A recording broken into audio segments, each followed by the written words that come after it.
ఈరోజు మొదటిసారిగా Padmavati colony, Shivaji Nagar colony park, అలాగే కామేశ్వర కాలనీ ఒక మోడల్గా చేయడానికి కన్సల్టెంట్ కూడా హైదరాబాద్కి వెళ్ళి వచ్చిండ్రు.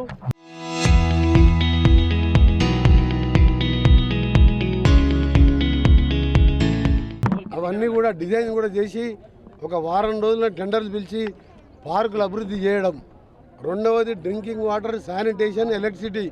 నిన్న సీఎం గారు కార్పొరేషన్ రివ్యూ చేస్తూ ఆయన ఒకటే మాట చెప్పింది, అందరూ మినిస్టర్ కాదు సీఎం గారు కూడా ఆకస్మికంగా శానిటేషన్ మీద ప్రత్యేక దృష్టి పెడతాం, పార్కులు అభివృద్ధి చేస్తాం. అందరికి కూడా మాటిస్తున్నాం నల్గొండ పట్టణ ప్రజలకు, రౌడీజం బంద్, మీరు ఎక్కడికైనా సరే గంజా అనేది మాట వినకూడదు అని చెప్పి ఎస్పీ గారికి పదే పదే చెప్పడం జరిగింది. గంజా కానీ రౌడీజం కానీ కబ్జాలు కానీ ఏం లేకుండా నల్గొండ అంటే ఒక మోడల్ సిటీగా ఉండాలి. ప్రశాంత వాతావరణంలో, ఒక చల్లటి వాతావరణంలో చెట్లు పెంచే కార్యక్రమం కలెక్టర్ గారికి చెప్పిన నిన్న కూడా, ఎక్కడ ఏ చెట్లు పెడితే మన వాతావరణంలో కొద్దిగా మార్పులు తీసుకురావచ్చు. ఎందుకంటే నల్గొండ అంటే తెలుసు, ఏప్రిల్, మే, జూన్, జూలై వరకు కూడా మనం బయట రోడ్ల మీద ఎండలేం. అలాంటి కార్యక్రమాలన్నీ చేసుకుంటూ పోతున్నాం. ఈరోజు అనుకోకుండా పెట్టిన ఇంత పెద్ద ఎత్తున వచ్చి స్వాగతం పలికిన, గెలిపించిన మా పట్టణ ప్రజలందరూ కూడా చేతులెత్తి నమస్కరిస్తూ మీ నమ్మకాన్ని ఒమ్ము చేయకుండా పని చేస్తామని మీ అందరికి కూడా హామీ ఇస్తున్నాం.